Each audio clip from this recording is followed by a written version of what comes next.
भगवान की संकीर्तन माला। लोगों को एक वहम है कि जो माला है ये बहुत साधारण सी माला है। ये माला संकीर्तन की माला, अंक से परमात्मा का कोई लेना देना नहीं है। पहली चीज तो जो संकीर्तन माला है ये एक साधन बनाया गया है, क्योंकि ताकि इससे एक अगर हम रूटीन डेली बना लेंगे कि 108 माला करनी है, 2 माला करनी है, तो वो 2 बार परमात्मा की याद तो होगी। अन्यथा ऐसे तो 1 दिन कर लोगे, 2 दिन कर लोगे। और जितनी भी माला करने का कोई नियम, कोई मानो तो काफी नियम है और ना मानो तो कोई नियम नहीं, क्योंकि परमात्मा का तो आप जितना ही स्मरण करेंगे पूरी जीवन आपकी छोटी पड़ जाएगी, लेकिन परमात्मा का जो नाम संकीर्तन है वो उससे आपको जो सोचते हैं कि पूरा हो गया, तो वो पूरा हो ही नहीं सकता। जीवन छोटा हो जाएगा इसकी महिमा गाते गाते। लाखों वेद नहीं गा सके इसकी महिमा। जो इसका प्रयास करते हैं, उपहास करते हैं कि माला करने से कुछ नहीं होता, माला अगर आप सच्चे हृदय से करते हैं तो आपका दिया हुआ कोई भी वरदान या फिर आपकी कही कोई भी बात मिथ्या नहीं जाती। आपको एक ऐसी सकारात्मक ऊर्जा का, ये साइंस ने भी माना है कि ओम का जाप करने से कई रोग समाप्त हो जाते हैं। या आप किसी का भी आप नाम संकीर्तन माला करते हैं तो संकीर्तन माला से आपके अगल बगल एक सकारात्मक ऊर्जा का चारों ओर एक आवरण बन जाता है। जो सकारात्मक ऊर्जा वो और कुछ नहीं, परमात्मा का अधिकतम एहसास ही होता है, जिससे हम एहसास करने लगते हैं परमात्मा हमारे अंग संग। एहसास की जहाँ बात आई तो एहसास कैसे होता है परमात्मा का? परमात्मा का एहसास जिस टाइम होता है तो व्यक्ति सारी अपनी गतिविधियां भूल जाता है।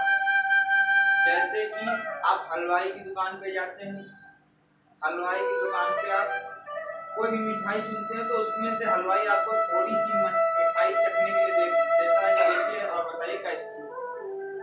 तो वो जो भी व्यक्ति उस टाइम खाता है वो मिठाई, तो कुछ टाइम के लिए वो मंत्र मुक्त हो जाता है, तो उसे कुछ नहीं याद रहता, उसे लगता है बहुत बढ़िया मिठाई है। ठीक इसी प्रकार से परमात्मा भी अपना एहसास देता है। जिस टाइम आप सपने में, काफी लोगों को ऐसा कोई व्यक्ति है नहीं जिसको परमात्मा का अनुभव ना हुआ हो। जिस टाइम उसका अनुभव होता है उस टाइम तो क्या बगल में बच्चा पड़ा है या माता पड़ी है या वाइफ पड़ी है, वो मंत्र मुक्त हो जाते हैं। उस टाइम कुछ नहीं कि बस प्रभु को अपने चरणों में लगाए रखो। तो हलवाई की तरह परमात्मा भी थोड़ा सा वो मिठाई की तरह अपना एहसास देते हैं।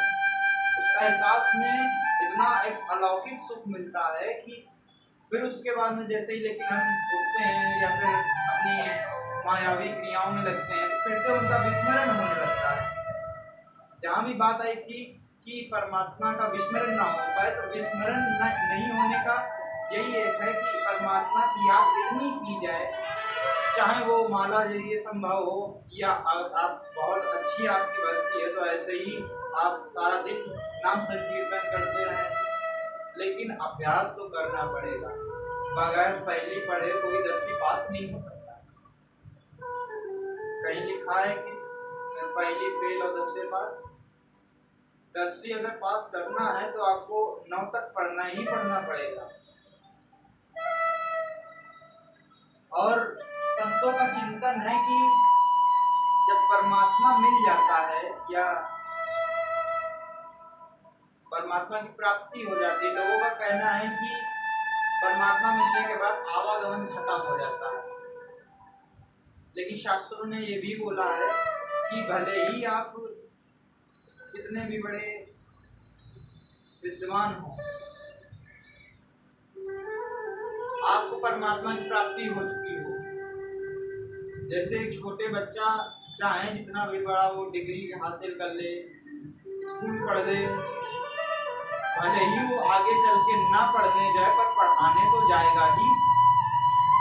ठीक इसी प्रकार से आपने परमात्मा की प्राप्ति कर ली है या परमात्मा को जान लिया है, अब नहीं इस माया रूपी संसार में परमात्मा को जानने आओगे, लेकिन जलाने के लिए तो आपको फिर प्रकट होना ही पड़ेगा। वाल्मीकि जी को भी जब उन्होंने तत्व को जान लिया तो वो भी दोबारा जन्म लेना पड़ा उनको। लिखा है वाल्मीकि तो नसीब है।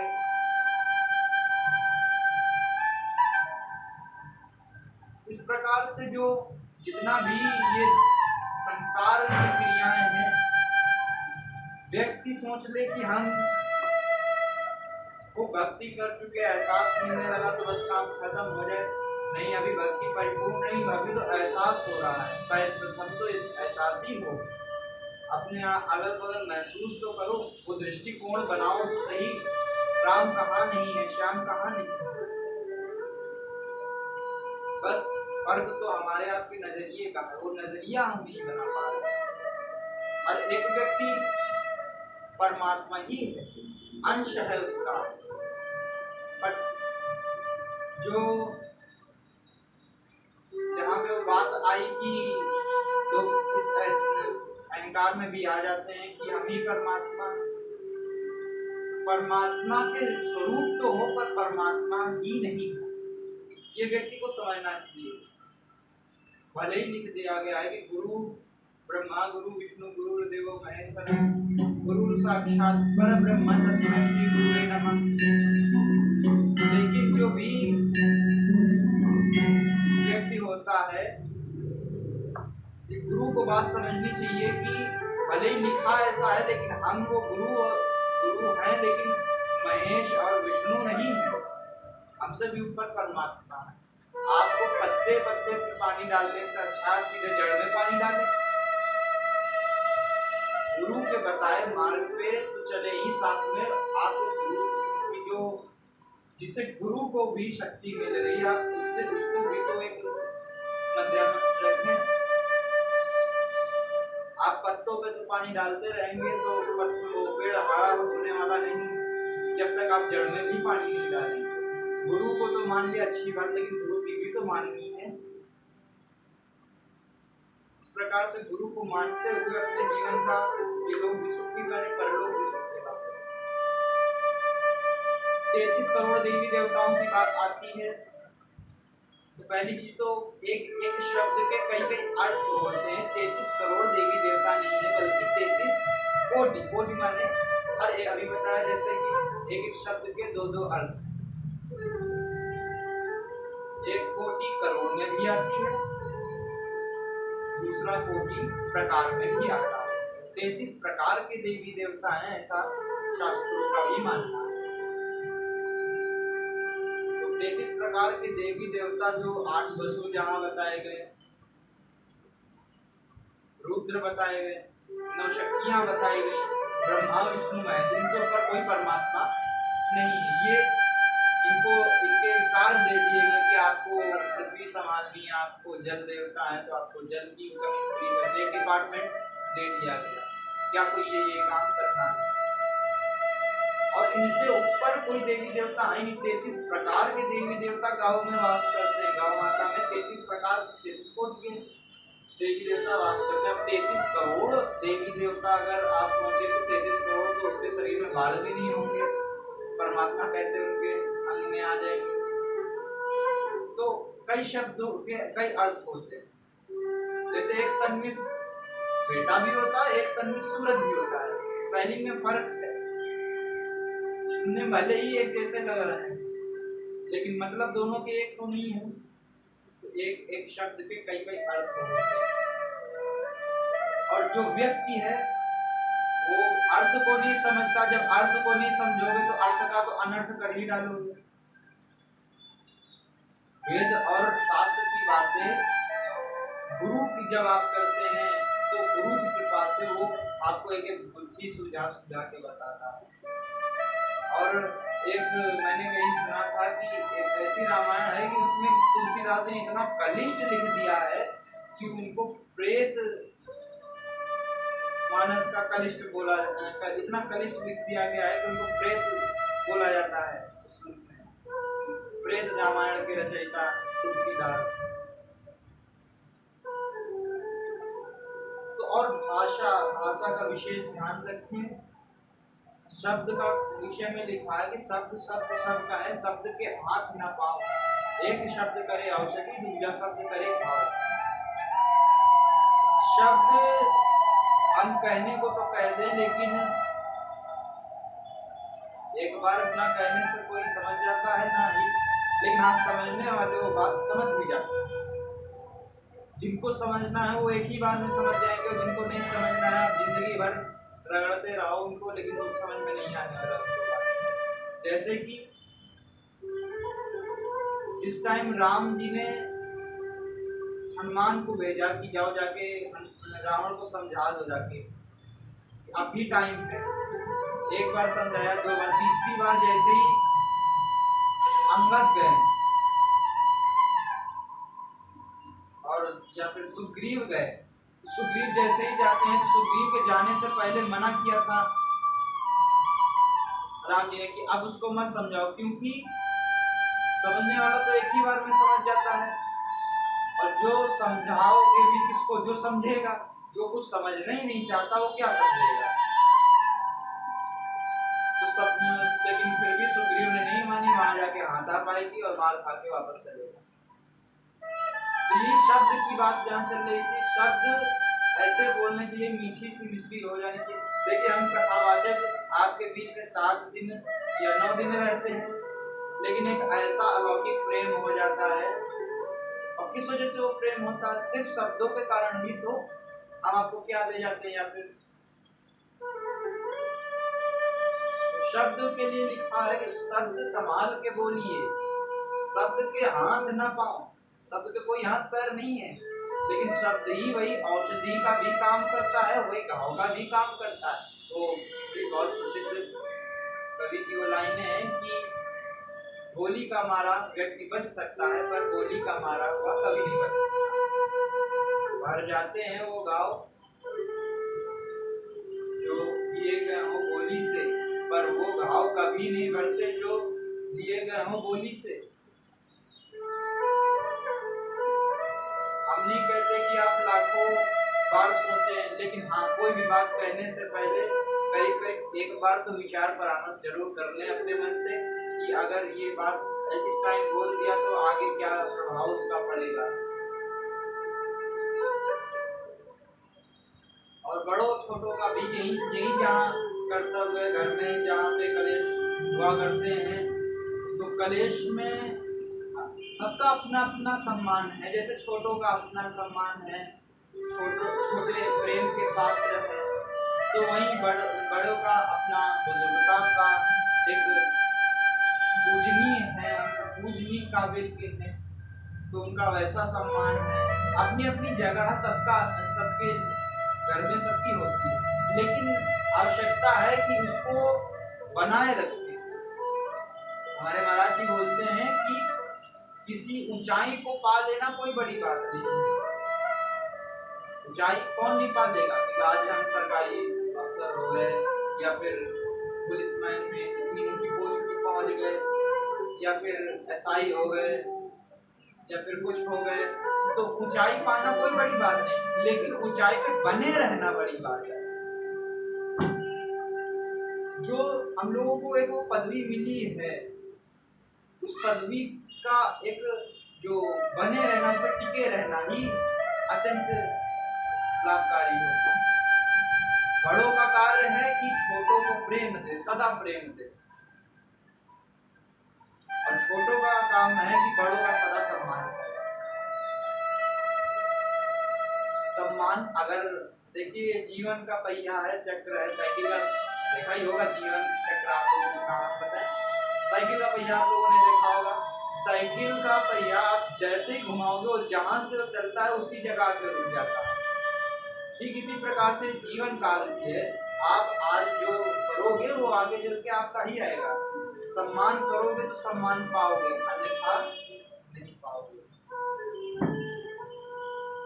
प्रेम गली अति साकरी, प्रेमा दोना समाए। या तो प्रेम कर लो या अहंकार से भरे रहो। जीवन परमात्मा ने दिया है, काटना तो है ही। अब बहुत लोग इसको दुख में काटते हैं, दुख से काटते हैं, और उसी जगह संत और महात्मा उसको मस्ती से गुजारते हैं, वो काटते नहीं हैं। संसारी व्यक्ति से पूछोगे कि भैया कैसी जिंदगी, बस भैया कट रही धीरे धीरे। लेकिन जो जहाँ महात्मा की बात आई, तो महात्मा कभी जिंदगी काटता नहीं, वो जिंदगी के आनंद लेता है। जिंदगी के आनंद कैसे लोगे? जीवन में प्रेम से रहोगे तो जीवन के आनंद आप ले रहे हो। स्वर्ग नर्क कहीं और नहीं है, इसी जगह यही स्वर्ग है, यही नर्क है। जो व्यक्ति हंसी खुशी से रह रहा है वही स्वर्ग में है, और जो ईर्ष्या द्वेष भावना में जल रहा है वही नर्क में है। जो यहाँ पा लिया वो परलोक में भी पा लोगे, जो यहाँ नहीं पा पाए वो परलोक में भी नहीं पा पाओगे। कोशिश किया जाए कि प्रेम वर्ष जितना भी मीठा हो सके बोले, मिश्री सी घोल दे, संत न छोड़े संत। श्री कृष्ण कहते हैं कि अगर आप चाहते हो कि आपसे अगर कोई गलत कार्य हो रहा है और उसको बदलना चाह रहे हो, लेकिन वो एक इरिटेशन कहा जाए हो जाती है, जो समझाना है जिसको बोलते हैं, वो हो रहा है कि अपना वो नहीं बोल पा रहे हैं उस तरह से, तो फिर अपना कर्म वैसा कर दो, सामने वाला उससे समझ जाए कि नहीं वो पछतावा कर रहा है। व्यक्ति जब अच्छे से, जो अभी बात की स्वर्ग और नर्क की, तो स्वर्ग नर्क में तो आप इसी जगह सब कुछ पा सकते हो। भगवान सिर्फ रास्ता दिखाते हैं, चलना हमको आपको होता है। वही बात है कि एक फूलों से भरी रास्ता है और एक है कांटों से भरी। श्री कृष्ण ने दिखाया तो था अर्जुन को, अर्जुन वो देखो पीछे तुम्हारे सामने या तो किसी जगह लड़ जाओ, ये फूलों की रास्ता है, लेकिन मैं तुम्हारे साथ हूँ। अच्छा कार्य करोगे परमात्मा आपके साथ रहेगा, बुरा करोगे तो आपकी अंतरात्मा भी आपके साथ नहीं रहती। लोग कहते हैं परमात्मा बातें कैसे करता है, परमात्मा आपसे भी बातें करता है, हमसे भी करता है, सबसे करता है, लेकिन कैसे पहचान नहीं पाएगा। जब आप कोई गलत कार्य करते हैं तो लाख आप सामने से चाहे जितना दिखा लें कि नहीं हम बहुत सही कर रहे हैं, एकदम बढ़िया कर रहे हैं, लेकिन वो एक मन से कहीं ना कहीं आवाज आती है कि नहीं गलत हो रहा है। तो वो किसकी आवाज है? परमात्मा की आवाज। लेकिन वो जो अहंकार जो भरा हुआ है, वो अहंकार परमात्मा की आवाज नहीं सुनने देता। जीवन को काटो नहीं, जीवन के मजे लो, नहीं तो जिंदगी तो हमारे आपके मजे ले ही रही।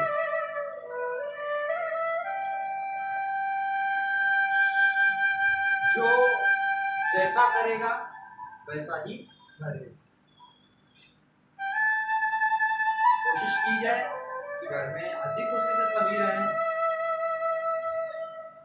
अब जहाँ रास्ता पता चल गया, जहाँ भी बताया, अब लेकिन फिर भी ना तुम मानो तो वेद क्या करे?